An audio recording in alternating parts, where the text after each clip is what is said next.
Assalamualaikum warahmatullahi wabarakatuh. Waalaikumsalam warahmatullahi wabarakatuh. Innal hamdalillah wassalatu wassalamu ala Rasulillah wa ala alihi washabihi wa mawala. Puji dan syukur sama-sama kita panjatkan kepada Allah Subhanahu wa taala. Salawat teriring salam semoga tercurah kepada junjungan kita yakni Nabi besar Muhammad sallallahu alaihi wasallam.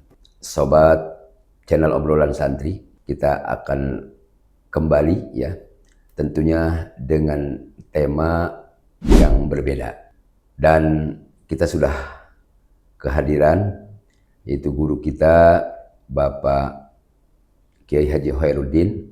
Alhamdulillah di tengah-tengah kesibukannya beliau sudah ada di depan saya. Sobat obrolan santri, jangan lupa sobat semua likes, lalu subscribe, masukkan serta sarannya lewat komen. Masuk ke sesi awal, barangkali kita bicara-bicara dengan Pak Kiai, dan sebelumnya kita sapa dulu. Assalamualaikum Pak Kiai. Gimana sehat Pak Kiai? Alhamdulillah. Aduh, tambah berkah Pak Kiai. Amin, amin. Badannya tambah sehat, gemuk, alhamdulillah. Syukuran. Kalau dengan Pak Kiai, dekat dengan Pak Kiai, nampaknya sobat hangat kayaknya Pak Kiai ya. Hangat. Kalau dekat sama Kiai hangat, alhamdulillah. Alhamdulillah. Keluarga sehat Pak Kiai ya? Amin. Alhamdulillah. Pak Kiai baik, obrolan kita membahas dengan tema yang baru tentang ibadah haji dan umroh. Fenomena yang terjadi di masyarakat. Pertanyaan saya adalah mewakili sobat obrolan santri, bagaimana hukum Islam terkait haji yang dilakukan oleh anak di bawah umur, putra-putri kita yang di bawah umur, seperti misalnya mungkin di bawah 2 tahun.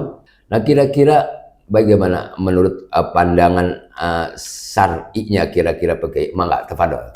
Terima kasih kepada Bapak Haji Pendi bahwa ibadah haji adalah salah satu rukun Islam yang kelima. Betul. Dan semua itu peribadahan kita harus tahu hukum dan dasarnya. Dasarnya ya. Karena kata Imam Syafi'i, la yajuzu li ahadin hatta ya'lama hukmahu.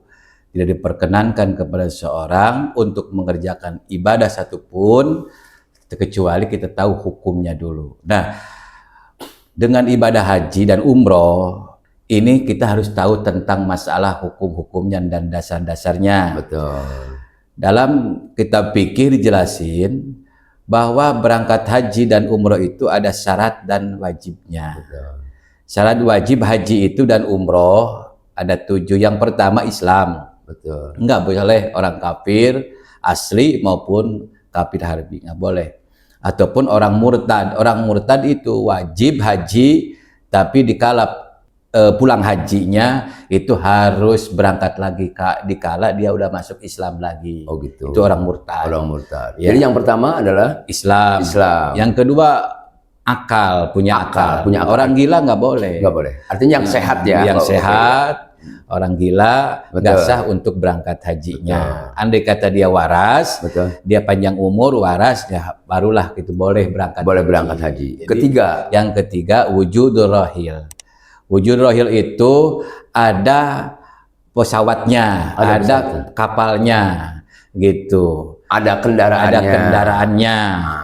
Yang keempat bulu, ini balik. Yang keempat balik. Balik ini berarti kan kalau laki-laki 15 tahun. Laki-laki 15 tahun. Iya. Ini untuk haji. Untuk haji dan umroh sama. Oh sama. Untuk haji dan umroh. Ya. Andai kata dia berangkat di bawah balik. Betul. 1 tahun, 2 tahun ataupun 2 bulan.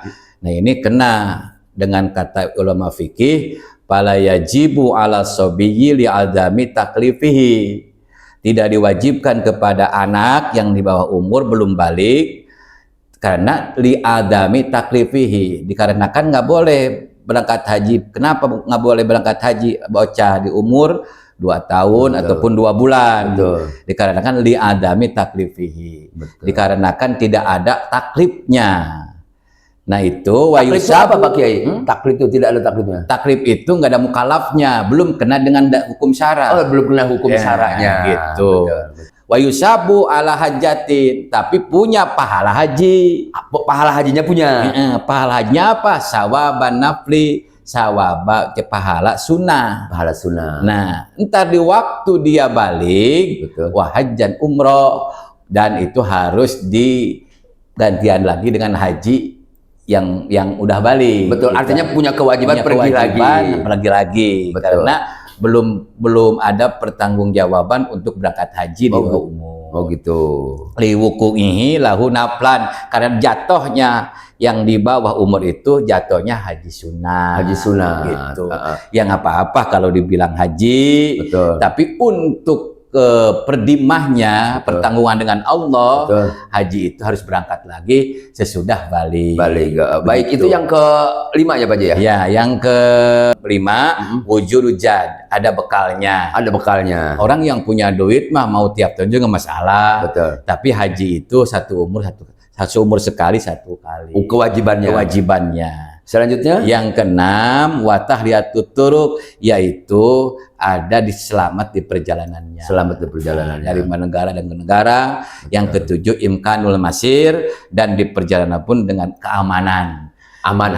Tentram, artinya tidak ada masalah. Iya, masalah. Jadi yang 7 ini, betul, kalau andai kata ada satu yang tidak akur atau nggak ada salah satunya dari 7 ini, betul, maka itu nggak diwajibkan untuk berangkat haji ataupun umroh. Nah itu. Baik, sobat channel obrolan santri, ini menarik terkait dengan masalah hukum syar'i dan terkait dengan umroh dan haji. Tapi jangan lupa, kembali saya ingatkan untuk subscribe, like, masukan dan sarannya lewat komen. Kita lanjut di sesi yang berikutnya Pak Kiai. Umroh dan haji syaratnya sama ya? Ada 7 tadi ya. 7. Yang terakhir adalah aman dalam perjalanan. Fenomena yang terjadi di masyarakat, teman saya umpamanya, kerabat saya, tetangga, famili. Nah ini ketika bicara haji, memang ada di antara teman saya juga pernah ada. Jadi mereka, karena saudara kita ini mampu, mereka berangkat haji tapi membawa anak putra-putrinya yang artinya belum balik, seperti itu. Berarti kan belum terkena syarat-syaratnya. Ada yang manggil haji atau tidak, itu hal biasa ya? Hal biasa. Itu boleh-boleh saja. Boleh saja. Kalau kita udah berangkat haji, ada yang manggil haji, alhamdulillah. Kagak juga aja masalah. Karena haji itu yang menerima Allah Subhanahu wa Ta'ala. Kalaupun toh kita nggak dipanggil haji, jangan sampai kita kecil hati. Betul. Nah, jadi kita dipanggil haji, alhamdulillah, enggak juga masalah, karena bukan tujuan itu. Betul. Untuk panggil haji. Betul. Yang jadi permasalahan itu yang umroh juga, kalau dipanggil haji itu enggak ada. Enggak ada ya? Ya, gitu. Karena semua itu umroh ini enggak wukuf di Arafah. Betul. Karena al-hajju arafah. Bahwa haji itu ada di Arafah. Betul. Walaupun 1 menit, 2 menit, nah itu pun jadi haji. Betul. Karena syaratnya harus wukuf di Arafah. Itu masuk syarat ya, artinya rukun ya? Iya, gitu. Rukun. Setelah melaksanakan ibadah umroh, lalu mereka kembali. Nah, andai mereka banyak di antara teman dan sebagainya, panggil haji, nggak masalah dong? Nggak masalah. Nggak masalah. Ya itu doa. Malah doa ya, jadi doa ya. Mudah-mudahan dikain kapan kita bisa berangkat haji. Begitu. Yang haji yang udah berangkat haji wukuf di Arafah pun jangan punya hati pengen dipanggil haji. Betul. Apalagi yang berangkat umroh nggak wukuf di Arafah, jangan sampai pengen dipanggil haji. Ketika ada yang manggil haji, ya itu masalah. Diri kitanya ini hatinya jangan sampai kita pengen. Betul. Nah, gitu. Betul. Baik, Pak Kiai. Tadi Pak Kiai katakan al-hajju Arafah. Nah, haji itu di Arafah pada tanggal 9 Dzulhijjah. Iya. Itu ada bahasa, jangan pun manusia, binatang atau burung pun katakanlah lewat itu jadi haji, betul. Jadi kalau dia umpamanya hamil dah. Ada ibu-ibu hamil dulu menghadap pemeriksaan. Betul. Hamilnya udah tiup ruh. Betul. Artinya di atas 4 bulan, 5 bulan sampai 6 bulan. Betul. Udah ada ruhnya. Betul. Pahala hajinya ada. Ada. Untuk si jabang bayi. Untuk si jabang bayi. Dapat keberkahan daripada wukuf di Arafah. Betul. Ada pahala hajinya. Ketika si ibunya pulang terus lahir di Indonesia, di saudara kita Muslim Indonesia, dipanggil haji, si bayinya nggak masalah. Nggak masalah. Orang umpamanya yang manggil haji mah itu pun nama doang. Betul. Tapi waktu had balik dia belum beres pertanggungjawaban sama Allah tentang bab hajinya. Oh gitu. Tetap kalau dia ada nasib, nisabnya, ada ongkosnya, harus berangkat. Nggak cukup dengan itu. Betul. Betul. Karena tadi belum termasuk persyaratan. Apa saja syarat dalam Islam seperti apa yang disampaikan oleh Pak Kiai tadi. Yang harus jadi persyaratan itu Islam dulu. Oh, Islam dulu. Iya, Islam. Orang kafir nggak boleh, orang murtad itu boleh haji tapi nggak sah hajinya. Betul. Begitu. Tapi semua yang 7 itu perlu untuk jadi persyaratan kepada haji. Oh, gitu. Andai kata salah satunya pecat daripada yang 7 ini, agak boleh kita berangkat haji. Jadi diwajibkan nggak? Tidak diwajibkan ya. Duit ada, badan sehat, Betul. had balik udah ada, Ya. tapi nggak aman di perjalanan, itu pun nggak wajib untuk berangkat haji. Baik.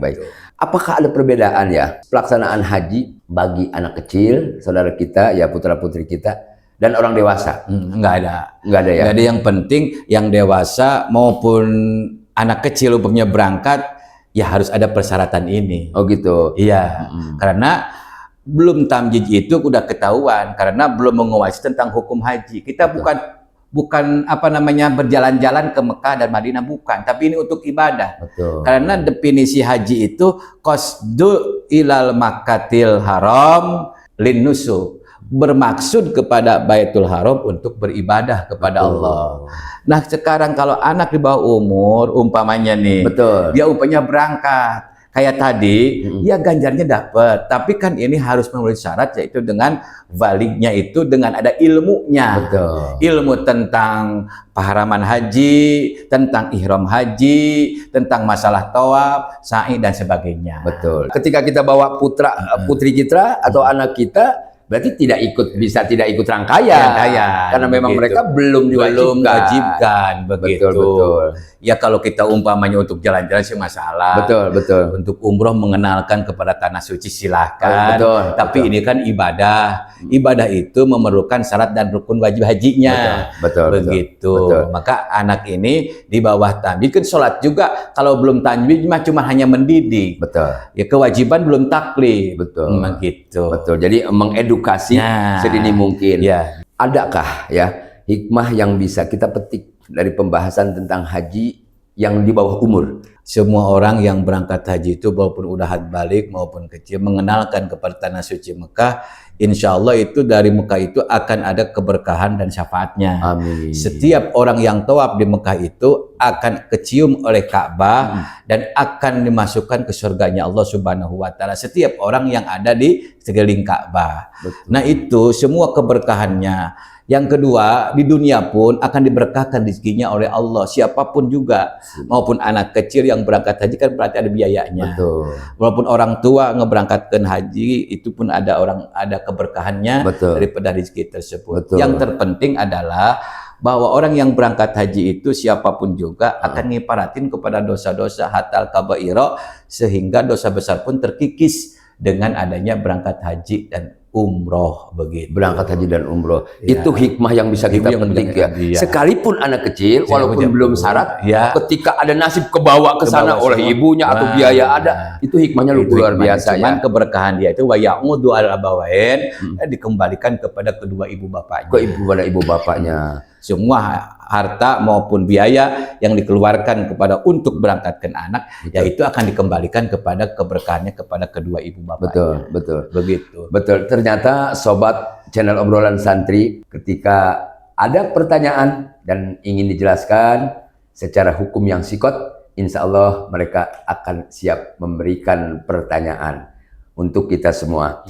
Barangkali yang terakhir, Pak Kiai, di sesi yang terakhir, bagaimana jika ada orang tua yang memaksakan anaknya untuk berhaji di usia dini? Silahkan aja, karena tadi yang dari kita bahas, semua hartanya itu akan dibalas sama Allah untuk menjadi keberkahan. Tapi untuk di bawah balik itu tadi bahasannya, yaitu belum wajib untuk melaksanakan ibadah haji. Oh gitu. Tapi untuk pahalanya dapat dan keberkahannya pun dapat. Begitu. Cuman kalau hukum dunianya kan hukum katakanlah pasportnya, ya kan, lalu tiket pesawatnya, saya yakin itu tidak ada masalah, karena memang banyak sekali orang yang bawa bayi segala macam. Yang paling bawah ada jada dulu dari kita bajuri. Fathul Muin juga ada. Ya, Minhaj juga ada. Oh, gitu. Semua kita pikir semua menjelaskan tentang masalah itu. Udah jelas kok. dan nyata bahwa itu persyaratan wajib haji itu ada 7 semuanya. Ada 7 yang seperti saya disampaikan oleh Pak Kiai tadi. Begitu. Siapapun dia ketika dia muslim ya, itu ketika menjalankan ibadah mahdoh pasti rujukannya akan kepada hukum yang sikot gitu.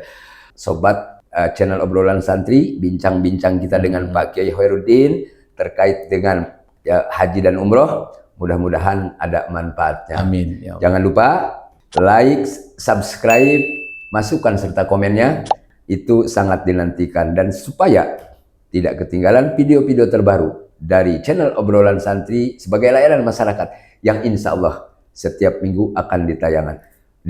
Billahi wa taufiq wa minkum. Wassalamualaikum warahmatullahi wabarakatuh. Waalaikumsalam. Terima kasih Pak Kiai. Sama-sama.